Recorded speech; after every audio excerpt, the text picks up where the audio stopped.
online del ministro Julio Mazzoleni.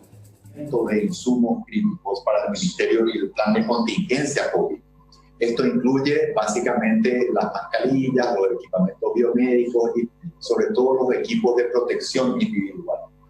Todos estos llamados fueron declarados desiertos. Eso significa para la ciudadanía en general que no ha habido ofertas, que no ha habido empresas que estén interesadas en ello, o también que haya habido ofertas sobre los ítems que hayan estado muy por encima de los precios de referencia, ¿verdad?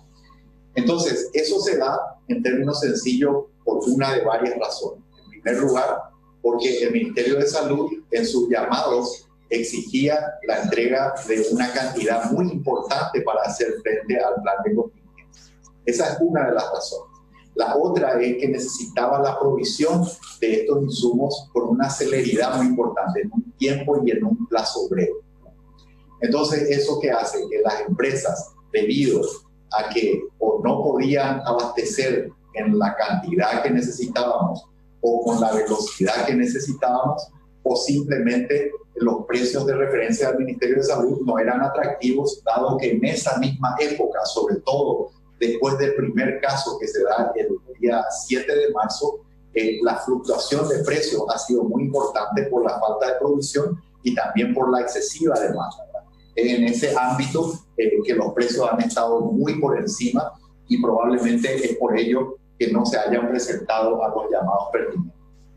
Cuando hay dos llamados declarados desiertos, eso permite al Ministerio de Salud y a cualquier organismo del Estado poder hacer una compra directa a través de otro llamado, y ese proceso es el que se llevó adelante en esta fecha del 31 de marzo al 4 de abril. Como pueden ver, los plazos están reducidos, es precisamente una característica de un proceso cuando se hace una compra directa. Ante la necesidad extrema de contar con estos recursos, una urgencia impostergable, como se denomina, entonces llevamos adelante eso.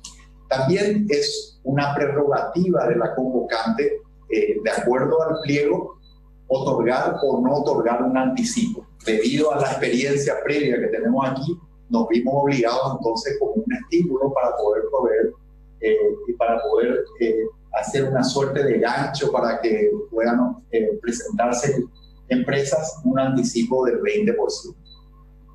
En ese sentido, entonces, se llevó adelante el proceso, se hizo una invitación a 4 empresas. Aparte de estas 4 empresas, otras 3 pidieron el pliego de base de este llamado y se presentaron finalmente 3. Pero hay que recordar que este no es un proceso restrictivo. ¿Eso qué quiere decir? Que cualquiera puede presentarse. Y de hecho, de forma automática, todos los proveedores del Estado, del rubro que tiene que ver con la provisión de insumos y medicamentos, reciben una comunicación a través de un correo electrónico en el cual están registrados en el Estado sobre cualquier llamado que se haga desde el Ministerio de Salud. Pero aún más, en la práctica, en la realidad, cada uno de los proveedores tradicionales del Ministerio de Salud Pública tiene funcionarios que continuamente están monitoreando si existe o no un llamado por parte del Ministerio de Salud. Entonces, de acuerdo a eso, fueron adjudicadas 2 empresas. Estas empresas están obligadas por el contrato a proveer un 30% en una primera etapa y luego tienen un cronograma donde tienen que ir proveyendo todos los ítems adjudicados.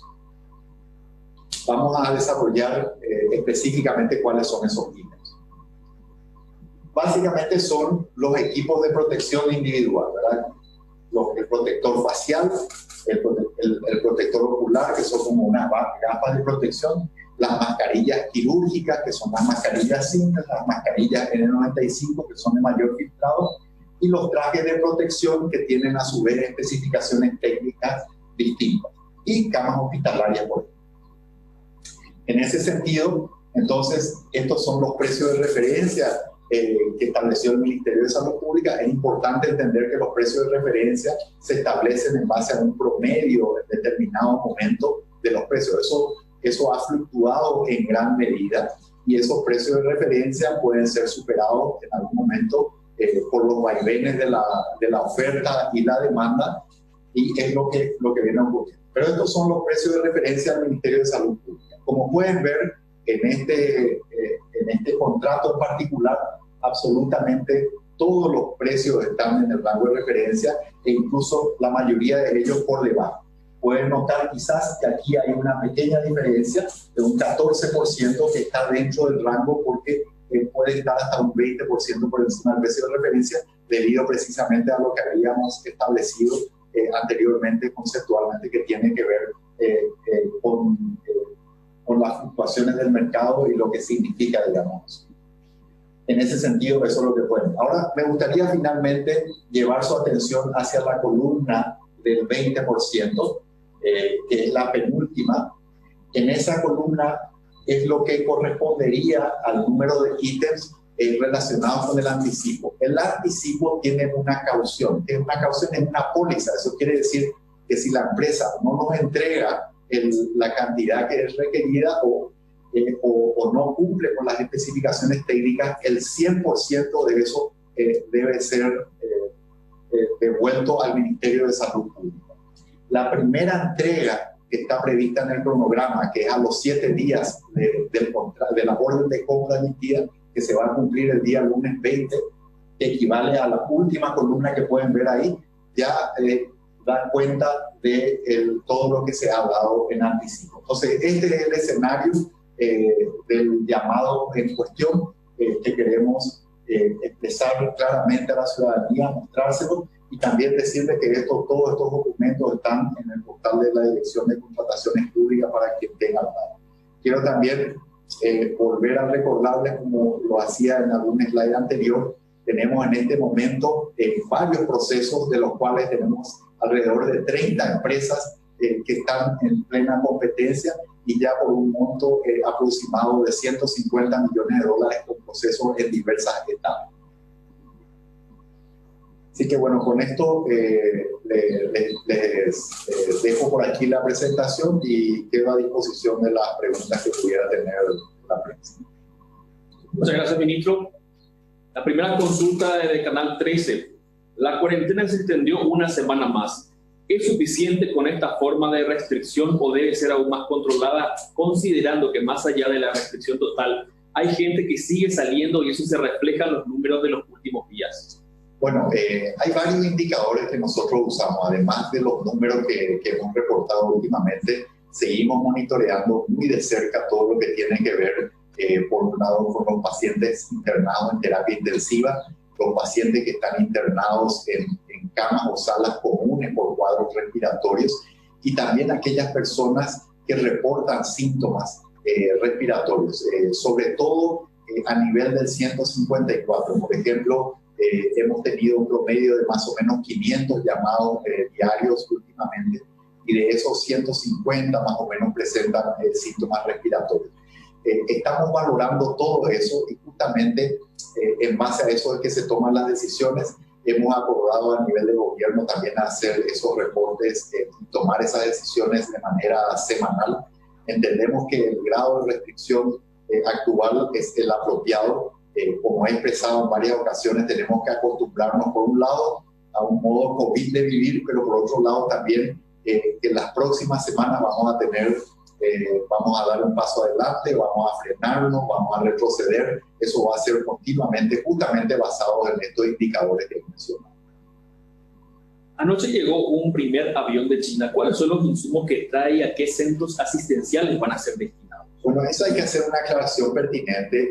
La mayoría de todos los aviones, los cargueros o la forma que lleguen tienen que ver con las empresas o los proveedores que hagan un aprovisionamiento para vender potencialmente al Ministerio de Salud o a algún otro subsistema de salud o incluso para algún otro ámbito del sector privado, ¿verdad? Entonces, yo solamente puedo hablar de los lotes o de los ítems que están asociados a contratos que tiene el Ministerio de Salud Pública. En particular, ayer sí estoy al tanto y de hecho esta tarde voy a recibir una donación de la República de Taiwán.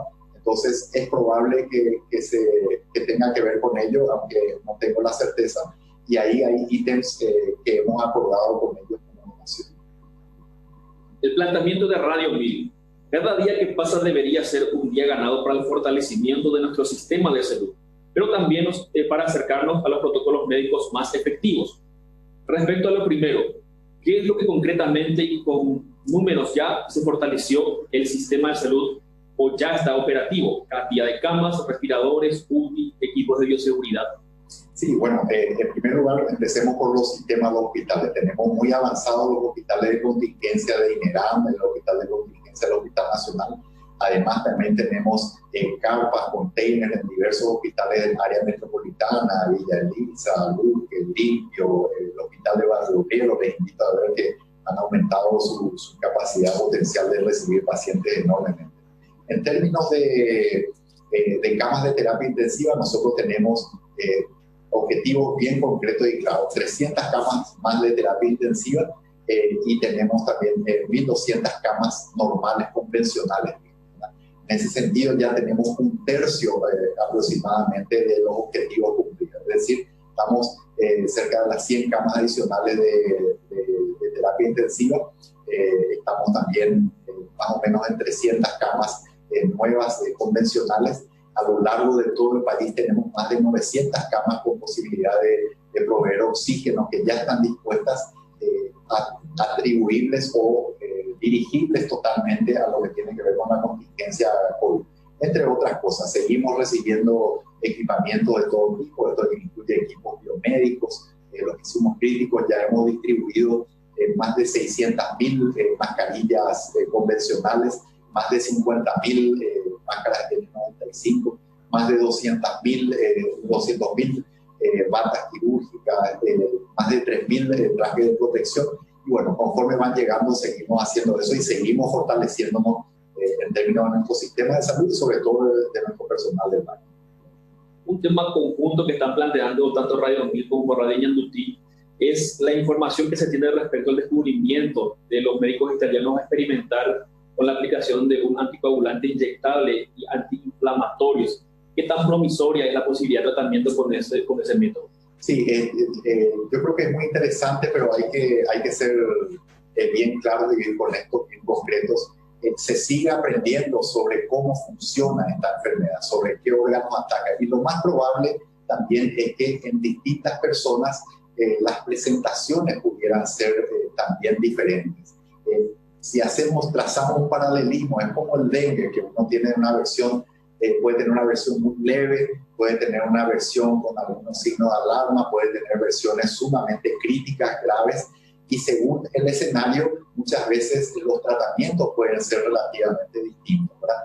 Entonces, sí es cierto que en determinados estudios recientes con autopsias de pacientes que padecieron coronavirus, tuvieron evidencia científica de que han habido coágulos en esa zona. También ya sabemos cuestiones que son causadas por el virus propiamente y por una reacción secundaria al virus, que es una inflamación como mecanismo de defensa, pero descontrolado del cuerpo. Entonces, los tratamientos que siguen moldeándose conforme vamos recibiendo información están orientados a atacar el virus, a contener la inflamación excesiva y también en este momento a un componente de anticoagulación. Pero esto hay que definirlo todavía con mucha prudencia. ¿Cuándo cree que podría tratarse a pacientes con coronavirus activo, con el plasma de pacientes recuperados, y cuánto es el costo de ese tratamiento? Sí, bueno, el costo es difícil de precisarlo. En este mismo momento nosotros hemos brindado todo el apoyo a una investigación que está en curso, está en fases iniciales a través de investigadores de diversos sectores, pero principalmente del Hospital de Clínica de la Universidad Nacional de Asunción, que está llevando adelante esto con colaboradores de otras instituciones. Entonces, estos protocolos están listos y se van a llevar adelante. No es el único estudio que se está llevando adelante, hay otros con otros medicamentos también que estamos en pleno avance, digamos, algunos un poco más adelantados que otros. Pero eso es lo que estamos haciendo, e incluso algunos de los pacientes que están internados ya están siendo tratados fuera de las indicaciones clásicas con algunos de los medicamentos que han sido propuestos como potencialmente beneficiosos. Consulta de Washington Post. ¿Las dos empresas que se eligieron pertenecen a la misma familia? Hablando de licitaciones. Sí, bueno, Lo que les puedo decir es que desde el Ministerio de Salud Pública existen unos filtros administrativos que tienen que ver, por ejemplo, con el hecho de que las empresas sean proveedoras tradicionales del Ministerio de Salud Pública. De hecho lo son y de hecho se han presentado también para estos otros procesos que están en curso actualmente. También tienen que tener cierto aval, no tienen que tener antecedentes jurídicos, por ejemplo. Hasta ahí llega el filtro de lo que puede hacer el Ministerio de Salud Pública. Existen otras entidades, como por ejemplo la Dirección Nacional de Contrataciones, que de hecho tengo entendido ha abierto una investigación de oficio que va a definir otras cosas, pero desde el punto de vista del Ministerio de Salud Pública y de lo que legalmente es exigido, se han tomado todos los recaudos y se ha hecho como debe ser y de acuerdo a la ley. La repregunta con respecto a ese tema, si estas empresas ya han sido sujetas de investigación en 2019, ¿por qué se eligen nuevamente? Bueno, justamente lo que decía, una empresa o cualquier persona puede tener una investigación y tiene una presunción de inocencia y no hay un antecedente jurídico que le haya impedido presentarse, o si no hubieran sido descalificadas rápidamente. Radio 1 de marzo consulta. Estamos entrando al pico de casos en el país con los 65 casos confirmados en solo 5 días. No necesariamente. Esto también tiene que ver con una mejor capacidad de testeo, también con una mejor eficiencia y una colaboración mayor también de los sistemas de salud privado, otros sectores públicos. Entonces es así. Por eso les decía que es importante integrar otros indicadores como los que señalé antes. Por ejemplo, los pacientes que están internados en terapia intensiva, los pacientes que están internados por cuadros respiratorios graves, o el número de consultas, por ejemplo, en el 154 por casos respiratorios. Además, tenemos que señalar que el 40% de los casos corresponde a pacientes que son contactos de casos ya confirmados. El otro 40% corresponde a gente que ha venido del exterior. Hay un 10% aproximadamente que es una combinación de ambos y hay un 10% final que es el que no tiene nexo, ¿verdad? Entonces, el análisis integrado de todas estas variables es lo que nos permite tener una noción en general. Y otro aspecto que se puede evaluar también es la velocidad con la que se va duplicando el número de casos. Por eso es importante no tener una lectura diaria o solamente de los últimos 2 o 3 días. Es mejor hacerlo al menos semanalmente. ¿Salud recomendará que los niños ya no vuelvan a clase este año? Bueno, la recomendación de salud, estamos al tanto de que esa es una preocupación de la ciudadanía. Yo quiero ser muy concreto en esto. Nuestra recomendación hoy, con todas las incertidumbres que existen a nivel mundial respecto al comportamiento del coronavirus y cómo se debe dar esa flexibilización y la paulatina recuperación de la cotidianidad, nos hace recomendar que al menos al 1 de septiembre no vamos a recomendar que se reanude ninguna de las clases en el ámbito educativo en ninguno de los niveles. ¿Se podría hacer una proyección en las condiciones actuales sobre cuándo reactivar las actividades del sector económico? Sí, el Ministerio de Salud trabaja continuamente, no solamente en lo que tiene que ver con vigilancia de la salud, sino también en la recolección de datos y la experiencia de otros países que están en el descenso de la curva en este momento de sus epidemias. En base a eso, está colectando y está trabajando en lo que nosotros denominamos el día después. En ese sentido, vamos a después juntarnos con, y de hecho lo hacemos, tenemos un diálogo franco continuo con gente de otros sectores del gabinete, a los efectos de hacer que paulatinamente se planteen algunos colectivos que van a iniciar primeramente su actividad. Acá hay algunos elementos fundamentales que se tienen en cuenta. Por un lado, por ejemplo, las personas jóvenes, naturalmente las personas que ya padecieron una enfermedad y se recuperaron, son algunos de los colectivos que vamos a seguramente permitir que más rápidamente se incorporen a su cotidianidad. También tenemos que evaluar aquellos sectores de la economía que tienen una mayor capacidad de impulso de ella, pero también que pueden cumplir mejor con los estrictos códigos sanitarios. Y finalmente, otra cosa que también estamos valorando tiene que ver con, por ejemplo, un abordaje por región, por territorio, ¿verdad? Así que todo eso está siendo planificado.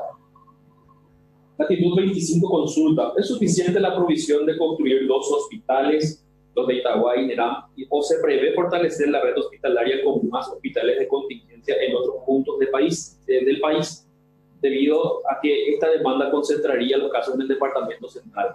Sí, si bien es cierto que nosotros esperamos naturalmente el epicentro de la epidemia se mantenga en los territorios de capital y central, porque ahí se ha iniciado y porque ahí tenemos una mayor densidad poblacional, no descuidamos el resto del territorio. Y a la pregunta concreta, estamos contemplando otros hospitales de contingencia, pero también nos preocupa, o más bien tenemos muy en cuenta la necesidad de dejar capacidad instalada después de esta crisis, ¿verdad? Entonces, estamos valorando de acuerdo a los indicadores y con el criterio más racional posible, con el mejor uso de los recursos, evaluar si es necesario o no planes de hospitales de contingencia adicionales a los que ya tenemos. ABC Cardenal y ABCTV, ¿pueden los insumos de salud ser adquiridos directamente por el Ministerio de Salud a proveedores chinos sin intermediarios locales? Puede ser, y eso es muy importante, muy agradecido por la pregunta, porque esto es lo que la gente tiene que tener en cuenta. Cuando yo volvía sobre la línea de tiempo que estábamos hablando, el Ministerio tiene esa chance en este momento con la nueva herramienta que ha sido proveída con la ley de emergencia. Antes de eso, la capacidad del Ministerio de Salud para hacerlo era nula prácticamente, y tampoco podía competir en igualdad de condiciones para la compra de estos insumos con otros países que iban directamente, prácticamente para hacer una analogía con dinero en efectivo, ¿verdad? Entonces, el Ministerio en una etapa crítica, sobre todo en todo el mes de marzo, tuvo enormes dificultades para poder comprar estos insumos y medicamentos. Y de hecho, antes de tener la herramienta, la estrategia que usamos como ministerio fue respaldarnos en los operantes que teníamos, de modo a que ellos pudieran hacer las compras de un modo más ágil con nosotros. En este momento, ya con esta herramienta, les he mencionado que tenemos muchísimos procesos en curso actualmente y varios proveedores. Y muchos de los proveedores que antes no se presentaban porque no podían o no querían, hoy lo pueden hacer también porque el ministerio hoy es un mejor pagador con esta herramienta. Hay que decirlo con todas las leyes. Si la plataforma científica internacional Solidaridad anunciará importantes novedades en el mes de mayo, ¿por qué el apresuramiento de hablar de no clases presenciales a 8 meses que falta aún para terminar el año? ¿Me puedes repetir, Carlos, por favor? Si la plataforma científica internacional Solidaridad anunciara importantes novedades en el mes de mayo, ¿por qué el apresuramiento de hablar de no clases presenciales a 8 meses de que falta aún para terminar el año? Estábamos hablando de okay. Perfecto. Bueno, me han hecho una pregunta anterior sobre cuál sería mi recomendación. Precisamente yo creo que el 1 de septiembre es importante. ¿Por qué el 1 de septiembre?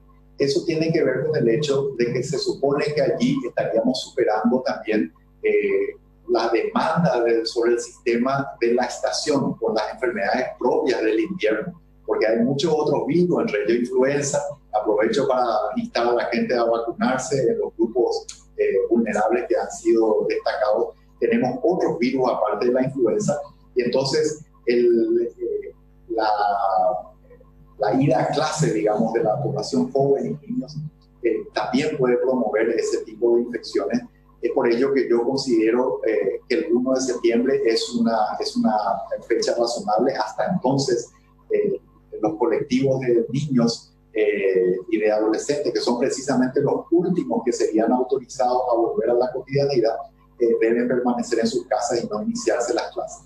Ese periodo de tiempo, es cierto, puede darnos alguna novedad sobre el tratamiento más efectivo, que es a lo que se refiere con esa plataforma.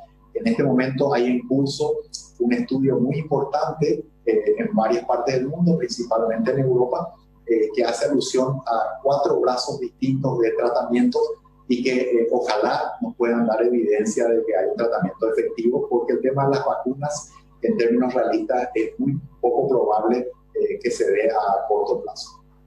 Diario El Independiente, una vez que la cuarentena se levante y ahora que vemos que los casos van subiendo, ¿cuál será el plan? Bueno, el plan es básicamente poder hacer una flexibilización gradual, como decía, teniendo en cuenta esos tres elementos. Primero, qué grupo de personas vamos a permitir salir, qué grupos económicos, digamos, vamos a permitir que activen primariamente, y ahí tiene que ver el impacto social, tiene que ver también cuáles son los que tienen más posibilidades de poder cumplir con los protocolos estrictos sanitarios. Y un tercer ámbito sería lo que hablaba de la territorialización. Ese es un concepto que también estamos evaluando y estamos viendo muy de cerca cuál es la experiencia de la gente que ya está embajada en su epidemia, y sobre todo aquellos países que sean un poco más similares al nuestro. Los contagiados van en ascenso y se genera temor en la ciudadanía.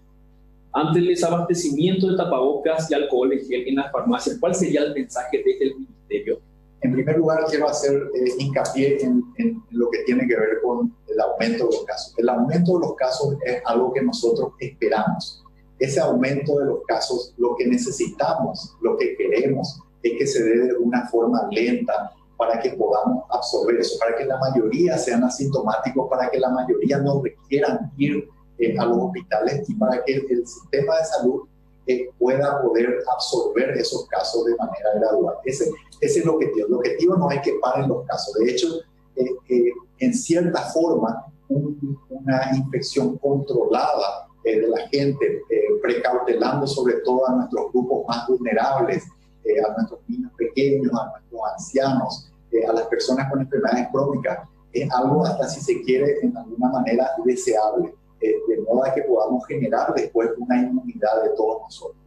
Entonces, ese es el aspecto. En lo que hacen los insumos y demás, en este momento hay distribuida a nivel país. Nosotros lo que nos preocupa es el sostenimiento de eso, y es por ello que hemos retrotraído las medidas de cuarentena al nivel anterior, justamente porque queremos asegurarnos que el personal de blanco tenga todos los equipos de protección individual que necesitamos. Tenemos en este momento varios procesos, y si bien el mercado mundial sigue siendo desafiante en términos de conseguir abastecerse de esto, ayer, por ejemplo, tuvimos con el Ministerio de Relaciones Exteriores, también estamos viendo compras conjuntas, estamos viendo también vías no tradicionales de compra, a los efectos de poder de manera creativa conseguir esos insumos que son esenciales. Ya que hoy un detalle más, Gerardo, perdón, es muy importante también en este tren. Saludamos con enorme beneplácito también los esfuerzos de la industria nacional que está tratando de incursionar en rubros no tradicionales del ámbito de salud, para que quizás no ahora inmediatamente, pero en el mediano plazo podamos sostener lo que tiene que ver con la provisión y el abastecimiento de estos insumos. Diario Hoy Digital consulta: ¿cuál es el plan B que baraja el Ministerio de Salud para el reemplazo de los casos de infección de médicos y personal de enfermería, atendiendo que escasea la especialidad de estos profesionales que están en la primera línea de los servicios de terapia? ¿Y cuántas bajas se tienen hasta el momento? Bueno, esa es ciertamente una preocupación a nivel mundial. Actualmente tenemos un 12% de los casos positivos que presenté son personal de blanco, es decir, médicos y enfermeras, ¿verdad? Entonces es una preocupación naturalmente. Estamos viendo las estrategias que se están llevando adelante en otros países, muchas de ellas con cursos abreviados de periodos de cuarentena cuando están siendo objeto de exposición. También tenemos que trabajar de manera constante sobre la capacitación de nuestra gente en términos de seguridad. Tenemos eso en el portal de manera presencial, trabajamos con los directores porque paradójicamente muchos de los problemas que se han dado con el personal de blanco, diría yo la abrumadora mayoría, tienen que ver con haber estado en contacto con un paciente que inadvertidamente tenía COVID. Los casos, no hay prácticamente casos de médicos por un contacto con protección y pacientes COVID.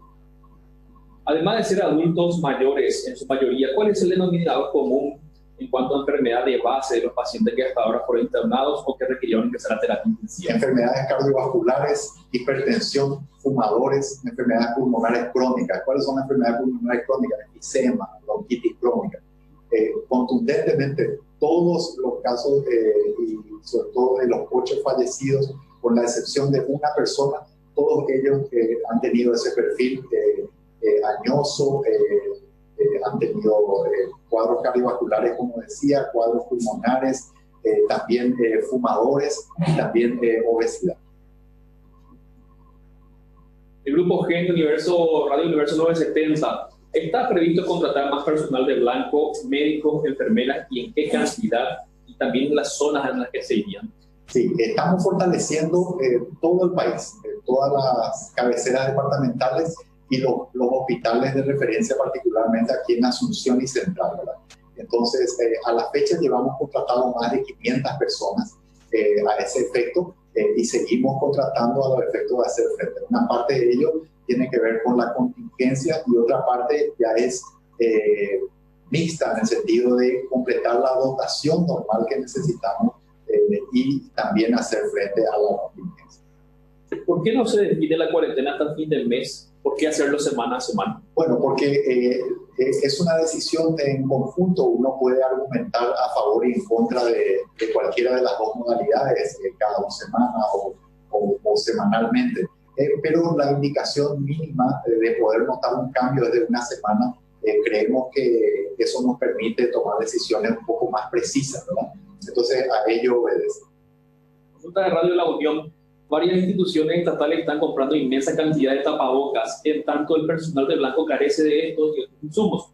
¿Cómo reacciona el Ministerio de Salud ante esta situación? Bueno, aquí hay que tener muy claro una cosa. Quiero remitirme una vez más a la línea de tiempo. Cuando el Ministerio de Salud no tenía esta herramienta de lo que estoy hablando, las empresas ni siquiera se presentaban porque o el volumen era muy grande, porque no había en el mercado, o no les interesaban los precios que el Ministerio de Salud planteaba como referencia. Entonces estaba la agilidad para estos procesos. Nosotros necesitábamos urgentemente. Hay un decreto presidencial que ha instado a los organismos del Estado a apoyar a salud en todo lo que fuera necesario, y la situación que teníamos en marzo no es la misma situación que tenemos hoy, por todo lo que he descrito antes. Entonces, yo tengo que reconocer que he recibido el apoyo de varios organismos del Estado. Se puede discutir o no la originalidad de estas cuestiones, pero claramente fueron definidas y fueron orientadas a apoyar al Ministerio de Salud rápidamente en un escenario. Desde la aparición del primer caso, el 7 de marzo, realmente el disparo de los precios y la escasez de estos insumos en el mercado realmente ha sido bastante grande. Radio 1. La cuarentena absoluta es la única herramienta que se tiene hoy. Hasta que no existe la vacuna, el 60% de la población se va a contagiar. ¿Vamos a seguir encerrados cuando haya aumento de los casos? Bueno, el distanciamiento social es una de las herramientas. El distanciamiento social es una de las herramientas.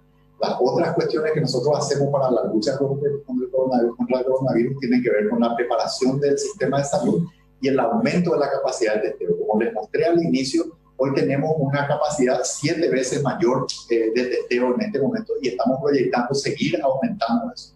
La otra herramienta que se está haciendo y se está fortaleciendo tiene que ver con el aislamiento, las cuarentenas. Hoy el gobierno nacional está disponiendo de albergues, incluso de algunos hoteles, donde estamos poniendo a gente que debe guardar su cuarentena, incluso casos positivos en los escenarios que ya hemos mencionado en la reglamentación del decreto, una resolución del Ministerio que habla, por ejemplo, de aquellas personas COVID positivos que por su propia voluntad deseen alejarse de su entorno, aquellas personas que tienen vulnerabilidad social y también aquellas personas que lamentablemente no estén cumpliendo con el aislamiento pertinente, entonces sí van a ser de manera coercitiva dispuestos en algunos de estos lugares. Pero en líneas generales, esas son las estrategias: distanciamiento, detección y también aislamiento, y cuarentena. Esas son las estrategias que usamos. Estamos muy atentos a lo que ocurra a nivel internacional, lo que tiene que ver con tratamientos, algunas estrategias, medidas positivas de flexibilización. O sea, nadie tiene el manual de cómo se debe abordar esto en líneas generales. Estamos todos aprendiendo y muy atentos a las experiencias ajenas. Consulta de Radio Nacional del Paraguay. ¿Cómo se encuentran los niños que tienen COVID positivo? Si hay recuperados o todavía están internados. Sí, en ningún momento hemos tenido internados con niños. Hemos tenido casos positivos, no son la mayoría de ellos. De hecho, la franja etaria donde mayor número de casos hay se da entre los 20 y los 50 años más o menos, ¿verdad? Si bien hemos tenido niños, ninguno de ellos ha estado internado y todos ellos se han recuperado. ¿Qué recomienda a aquellos padres cuyos hijos necesitan aplicarse la vacuna del esquema regular? ¿Posponerlo o ir a los vacunatorios? Bueno, en general, sobre todo los niños que son muy menores, menos de un año, la recomendación es que se apliquen las vacunas en calendario. En los otros hay un poquito un margen mayor de flexibilidad, ¿verdad? Pero si no padecen enfermedades crónicas, yo recomendaría que consulten con su pediatra, o se puede tener cierta flexibilidad de no ir estrictamente con el esquema. Pero aquellos niños menores de un año, yo recomendaría que hagan todas las vacunaciones habituales. ¿Cuál será la recomendación de salud en cuanto al tiempo de cierre de fronteras y tráfico aéreo? Bueno, vamos a ir tomando esas medidas una a una. Yo no anticipo a corto plazo una apertura de las fronteras. Lo que sí quiero decir, y quiero ser muy concreto en esto, es que esa apertura de fronteras tiene que darse eventualmente de manera sincronizada, armoniosa con todos los otros países de la región, con los mismos criterios de manejo de personas en los puntos de entrada. Tenemos que tener sintonía en ese sentido para disminuir los riesgos de cada uno de nuestros países. C9N y SNT consultan. ¿Cuál es el dictamen de salud para la prosecución o no de las clases, según lo anunciado por el ministro Peta? Yo voy a recomendar no clases hasta el 1 de septiembre. ¿Qué pasa desde en mayo? ¿Cuál será el proceso de liberación de la cuarentena y los primeros sectores a ser liberados? Eso todavía estamos definiendo en base a los criterios que he mencionado anteriormente. ABC Color, la tercera pata del plan de contingencia es el aumento del test, había dicho. En ese sentido, ¿cuándo se empezará a tomar muestras a la población en general, teniendo en cuenta que existe un gran porcentaje de personas asintomáticas que pueden estar contagiadas? Sí, muy en breve estamos trabajando con el director de Vigilancia de la Salud en ese sentido y vamos a estar abordando también al entorno de los casos positivos, este entorno, sobre todo aquellas personas que aparentemente no desarrollaron la enfermedad. Pero esto tiene un valor más epidemiológico que diagnóstico. ¿Qué quiere decir eso? Que nos va a servir, por ejemplo, para determinar el número de pacientes asintomáticos, en qué zonas tuvieron, cómo se ha dispersado la infección. Nos va a permitir un mapa de calor. De hecho, si ustedes entran hoy a la página del Ministerio de Salud, el informe COVID es mucho más desarrollado, complejo, permite un mayor detalle, digamos, de esto, no solamente de los departamentos, sino de zonas, los distritos, etc. ¿De dónde vienen los reactivos para los test? ¿Están garantizados en calidad y cantidad necesaria? Todos los reactivos, tanto los de PCR, los de GeneXpert, otra modalidad, y los de IgM y IgG que están llegando gradualmente al país, todos ellos tienen que tener la certificación del laboratorio central. Y el ministerio no compra ninguno de esos si no tienen esa certificación. Y también incluso las donaciones que se nos proveen también deben pasar por el escrutinio del laboratorio central. Unicanal consulta, ¿cuándo el sistema de salud estará mínimamente preparado para atender contagiados, ya que la cuarentena no puede ser eterna? Sí, bueno, el Ministerio de Salud ha mejorado sustancialmente desde el inicio del cuadro. Tenemos varios hospitales que están, de hecho, en este momento el número de camas de terapia, el número de camas ha aumentado significativamente, como he mencionado, y estas camas están prácticamente vacías, ¿verdad? Ese es el escenario que nosotros queremos tener y seguir fortaleciéndonos día a día. O sea, cada día que pasa estamos mejor que el día de ayer. Hoy estamos mejor que ayer. Yo les invito a los que pueden circular, sobre todo a los periodistas que están exceptuados las medidas de cuarentena, que visiten algunos de los hospitales del área metropolitana van a ver cómo tienen circuitos para los enfermos respiratorios y van a ver también cómo tienen capas, containers, o sea, todo como para poder permitirnos una mayor evaluación. ¿Y qué tiene que hacer una persona hoy si se enferma? Entonces, si yo soy una persona, por ejemplo, que vivo en Villa Elisa, entonces lo que hago, tengo síntomas respiratorios, me voy al hospital de Villa Elisa, o sea, un hospital para internación. Ahí me van a decir, de acuerdo a mi estado, si tengo un cuadro respiratorio, me atienden con las medidas de precaución pertinentes, me hacen los estudios, el análisis pertinente. Si resulta que debo internarme, entonces ahí sí me remiten a un hospital de referencia. Pero vos, cualquier paraguayo o paraguaya puede consultar en el establecimiento de salud más cercano. Red Chaqueña de Comunicaciones, ¿cuál fue el motivo por el cual el Ministerio de Salud decidió no designar para Boquerón un hospital de referencia para COVID-19, teniendo en cuenta que eso va a representar una importante inversión en equipamientos, mejoras edilicias, compras de insumos, contratación de médicos especialistas en terapia, algo que en la región del Chaco no se cuenta desde hace décadas? Sí, bueno, el programa de fortalecimiento del Chaco paraguayo tiene varios desafíos y se hace de manera gradual. Vamos adaptando a lo que ya tenemos y el fortalecimiento se está dando en primera instancia en las zonas de mayor riesgo, pero vamos a llegar a todo el país. Así que estamos estudiando lo que es más costo efectivo y lo que más rápido tiene. Nuestros problemas no pasan tan solo por una cuestión de equipos biomédicos o de infraestructura, sino también lo que tiene que ver con recursos humanos, que es un gran desafío en el Chaco. Entonces se está buscando las mejores estrategias para ir paliando las deudas históricas que existen a nivel país, pero en particular en el Chaco. ¿Cuáles son los montos direccionados al Chaco concepto de emergencia por el COVID-19? Atendiendo, acá hace poco se hizo una choza de maderitas en Bahía Negra como consultorio. Bueno, me remito a lo mismo, ¿verdad? Los montos específicos tendría que verlos, ¿verdad? Y nosotros a esta altura tenemos una inversión muy importante con el plan COVID. Como saben ustedes, hemos tenido una primera transferencia del Ministerio de Hacienda de $100 millones o el equivalente a $100 millones, que está gradualmente siendo ejecutada. Tenemos también lo que tiene que ver con los recursos humanos. Estamos fortaleciendo todo el país y, como decía, empezamos por las áreas que son más críticas en este momento, donde hay un mayor porcentaje de casos, donde hay un mayor nivel de riesgo de que aumenten exponencialmente estos casos, y eventualmente vamos yendo a los demás lugares y vamos a llegar a todos los rincones del país. Última hora consulta. La contingencia no ha impedido llevar adelante otros planes de salud como el montaje del nuevo equipo de radioterapia del INCAM. Sí, bueno, el nuevo equipo de radioterapia del INCAM ha llegado, se han hecho los cambios que se necesitan para poder implantar este acelerador. Nosotros realmente estamos muy satisfechos. Lamentablemente, esta contingencia que estamos viviendo ha opacado lo que el Ministerio de Salud siempre hace. Ayer estuve visitando el Hospital Acostanúa, donde otro niño ha sido receptor de un trasplante del corazón. El INCAM, como menciona la pregunta, ha recibido su acelerador, algo que hace mucho estamos realmente pegando, estamos muy contentos.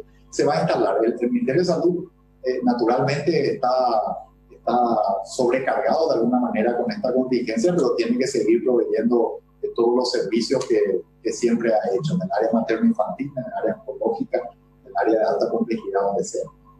Además del COVID-19, están empezando a aumentar los casos de influenza B u otras infecciones respiratorias que podrían tener consecuencias importantes. Tenemos un muy pequeño aumento realmente a esta altura. Incluso para el histórico estamos todavía relativamente bajos. Eso puede ser también un efecto positivo de las medidas de distanciamiento social que estamos llevando, porque esas no solamente tienen impacto sobre el COVID, también ha disminuido lo que menciona la pregunta, influenza, pero incluso las conjuntivitis, la gastroenteritis, hasta los accidentes de tránsito están sustancialmente reducidos. Entonces, es un efecto también positivo que nos permite seguir avanzando en el fortalecimiento. La última consulta de ABC Cardinal y ABC TV, hubo una información contradictoria desde el 154 sobre si se debe hacer o no el test al finalizar de la cuarentena. ¿Cuál sería lo recomendado? Sí, hay un protocolo nuevo que fue finalizado hace un par de días. En ese protocolo, justamente, en algunas personas sospechosas, contactos cercanos, digamos, se plantea hacer un estudio a los 7 días, y a los 7 días, si da negativo, y a los 14 sigue sin síntomas, entonces ya no es necesario un segundo test. Esto ha finalizado recientemente. Continuamente se van actualizando estas recomendaciones merced a los cambios que también se producen a nivel internacional en la evidencia científica que va a ocurrir. Entonces, eso está y estará colgado. Voy a cerciorarme que esté en la página. No hay más preguntas, ministro. Muchas gracias. Muchas gracias a todos los medios de prensa. Estamos a disposición. El ministro de Salud, Julio Mazzoleni, a través de esta conferencia de prensa online, haciendo las aclaraciones. Entre lo que repasamos, Alexis, creo que lo que más se resalta, ¿verdad?, es esto de que él recomienda que hasta el 1 de septiembre, bueno, se analice la posibilidad de la vuelta de clases, ¿verdad? Sí, porque es un periodo en el cual ya se va a tener un panorama más claro sobre el coronavirus y las otras enfermedades, las estacionales, principalmente las respiratorias, que evidentemente forman parte de esa puerta para que ingrese el coronavirus al organismo humano. Hablaba también de las compras, las 2 licitaciones desiertas, el proceso licitatorio, la herramienta con que cuenta ahora Salud Pública para ir directamente ya con recursos en manos y realizar las adquisiciones de insumos de manera directa. Otra cosa que mencionaba también el ministro y hablaba porque le consultaban los colegas, estamos en el pico de casos positivos de COVID. Le preguntaba, bueno, por la cantidad de casos que se han registrado esta última semana y dice, no necesariamente es el pico, hay que tener en cuenta que ahora tenemos una mayor capacidad de testeo, hablamos de 7 veces más, ¿verdad?, la capacidad de testeo, y es por eso que tenemos un panorama más claro. Lo que hay que resaltar, si bien hoy tenemos 199 casos, a comparación de la región, tenemos un número bajo, es que no podemos relajarnos. Un día, 2 días, 3 días pueden hacer la diferencia en que el sistema de salud pueda llegar a colapsar. Y esto es sola y exclusivamente teniendo en cuenta una de las medidas principales es el distanciamiento social, el aislamiento de los casos confirmados y por supuesto las medidas sanitarias que ya están impuestas. Hasta el momento esto es lo que se puede hacer y lo insiste constantemente el ministro, como otros ministros a nivel mundial. Este virus es un virus totalmente nuevo, se siguen analizando probabilidades y tratamientos alternativos, como también una vacuna que hasta el momento y en corto plazo no se va a tener. Entonces, esa es la herramienta que se tiene actualmente, ¿no? Con respecto a los casos, sí, una especificación muy importante también. 40% de casos de contacto con las personas que ya habían manifestado la enfermedad primeramente. O sea, 40% de los casos son de los primeros contactos, evidentemente. Claro. Otro 40% de gente que vino al exterior.